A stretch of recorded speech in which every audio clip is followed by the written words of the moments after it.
Police আইনের বাইরে কাজ করার কোনো সুযোগ নেই এবং কোনো উস্কানিতে যেন পুলিশ শিকার না হয় সেদিকেও খেয়াল রাখতে হবে।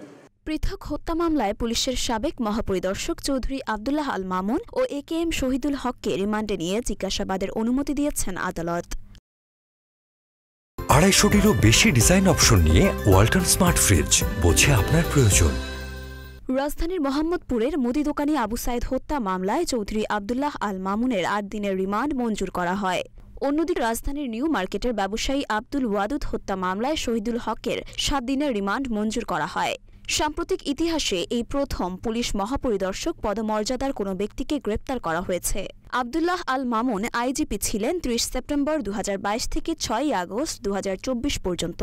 আর শহীদুল হক 31 ডিসেম্বর 2014 থেকে 31 ডিসেম্বর 2018 পর্যন্ত আইজিপি ছিলেন। 2022 সালের 30 সেপ্টেম্বর আইজিপির দায়িত্ব নেন চৌধুরী আব্দুল্লাহ আল মামুন। চাকুরির স্বাভাবিক মেয়াদ অনুযায়ী 2023 সালের 11 জানুয়ারি তার অবসরে যাওয়ার কথা ছিল। 2023 সালের 12 জানুয়ারি থেকে 2024 সালের 11 জানুয়ারি পর্যন্ত তাকে চুক্তিভিত্তিক নিয়োগ দেয় সরকার। সেই মেয়াদও পরে বাড়িয়ে আরও 1 বছর বর্ধিত করা হয়। সরকার পতনের পরদিন গত 6 আগস্ট তার চুক্তিভিত্তিক নিয়োগ বাতিল করা হয়। আবু সায়েদ হত্যা মামলার প্রধান আসামি সাবেক প্রধানমন্ত্রী শেখ হাসিনা। এ মামলায় চৌধুরী আব্দুল্লাহ আল মামুনকে রিমান্ডে নেওয়ার আবেদনে বলা হয়, শেখ হাসিনা শক্ত হাতে ছাত্র জনতার আন্দোলন দমন করার নির্দেশ দিয়েছিলেন। মামলার 3 নম্বর আসামি চৌধুরী আব্দুল্লাহ আল মামুন সহ অন্যরা ছাত্র জনতার আন্দোলন দমনে অধীনস্থ পুলিশ সদস্যদের নির্দেশ দিয়েছিলেন। সদ্য বিদায়ী আইজিপি চৌধুরী আব্দুল্লাহ আল মামুনের নামে এখন পর্যন্ত করা হয়েছে 36টি মামলা। AKM শহীদুল হক 1976 সালে সরকারি পুলিশ সুপার হিসেবে বাংলাদেশ পুলিশে যোগ দেন। শহীদুল হক পুলিশ সুপার হিসেবে চাঁদপুর, মৌলভীবাজার, চট্টগ্রাম ও সিরাজগঞ্জ জেলায় দায়িত্ব পালন করেন।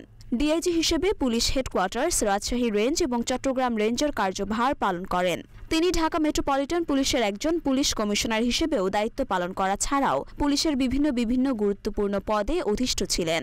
2014 সালের শেষ দিন আইজিপির দায়িত্ব পান এবং 2018 সালের 31 জানুয়ারি অবসরে যান এই কর্মকর্তা। রিমান্ড শুনানিতে নিজেকে নির্দোষ দাবি করে আদালতের কাছে ন্যায় বিচার চেয়েছেন পুলিশের সাবেক এই আইজিপি। ঢাকার মেট্রোপলিটন ম্যাজিস্ট্রেট আখতারুজ্জামানের আদালতে তিনি নিজেকে নির্দোষ দাবি করেন। পুলিশকে জনগণের পুলিশ হিসেবে গড়ে তুলেছেন বলে আদালতে জানান তিনি। হত্যার বিষয়ে কিছুই জানেন না দাবি করে ন্যায় বিচার চেয়েছেন শহীদুল হক। আমরা পুলিশের যে সতর্কতা বৃদ্ধি পেয়েছে। মরিয়ম মিম, ঢাকা পোস্ট।